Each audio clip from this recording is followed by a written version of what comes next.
ఇంతమంది వాళ్ళ జీవితాలను మెరుగుపరుచుకోగలిగారు, వాళ్ళ బిడ్డలను చదివించుకోగలిగారు, వాళ్ళకి బయింగ్ పవర్ పెరిగింది, విలేజెస్ లో ఎకనామిక్ యాక్టివిటీ పెరిగింది. ఇలా ఎన్నో విధాలుగా ఉపాధి హామీ పేద ప్రజలకు, పేద కూలీలకు ఒక ఆసరాగా నిలబడింది.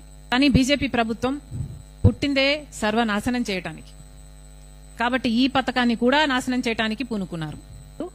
మన్రేగా పథకం రూరల్ డెవలప్మెంట్ కోసం రూరల్ ఎంప్లాయ్మెంట్ క్రియేట్ చేసే పథకం.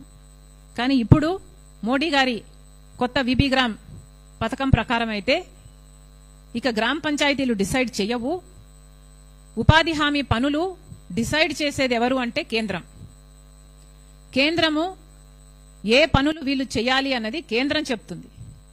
అంటే కాంట్రాక్టర్లు, కేంద్రం కాంట్రాక్టర్లు చేసే ప్రాజెక్టులకు పనులిస్తే ఇక కాంట్రాక్టర్లు ఈ ఉపాధి హామీ కూలీలకు వేతనాలు ఇస్తారన్నమాట.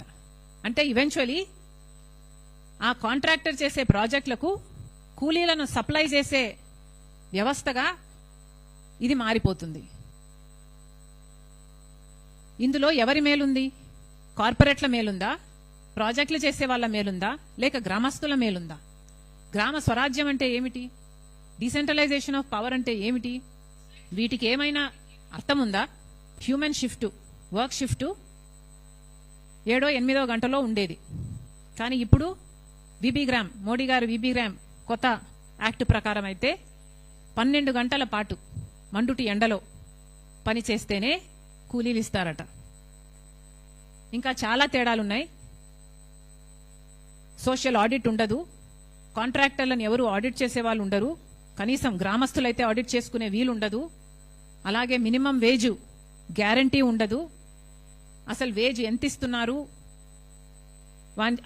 కార్మికుని చేతికి, కూలీ చేతికి ఎంత పోతుంది అన్న లెక్క ఉండదు. సో ఇవేవి ఉండకుండా, అకౌంటబిలిటీనే లేకుండా కేవలం కార్పొరేట్లకు మేలు చేసేటట్టుగా, కాంట్రాక్టర్లకు మేలు చేసేటట్టుగా ఈ పథకాన్ని తయారు చేస్తున్నారు. ఇది అన్యాయం కాదా? విబి గ్రామ్ వల్ల, ఈ కొత్త చట్ట ప్రకారం చాలా నష్టాలు జరుగుతాయి. పార్టీ ఇప్పటికే రాహుల్ గాంధీ గారి నాయకత్వంలో పెద్ద ఎత్తున ఉద్యమం మొదలుపెట్టింది. ఆ ఉద్యమాన్ని కొనసాగిస్తూ ఆంధ్ర రాష్ట్రంలో కూడా మేము ఒక యాత్రని తలంచాం. ఫిబ్రవరి 2వ తేదీకి 20 ఏళ్ళు అవుతుంది. ఏ బండ్లపల్లిలో అయితే వాళ్ళు లాంచ్ చేశారో అదే బండ్లపల్లి నుంచి మేము ఒక యాత్ర మొదలు పెట్టాలని తలంచాం. ఇది ప్రతి జిల్లా ద్వారా ఎన్నో గ్రామ పంచాయతీలను టచ్ చేసుకుంటూ పూర్తి రాష్ట్రమంతా పర్యటన చేసేటట్టుగా ఈ యాత్ర ఉంటుంది.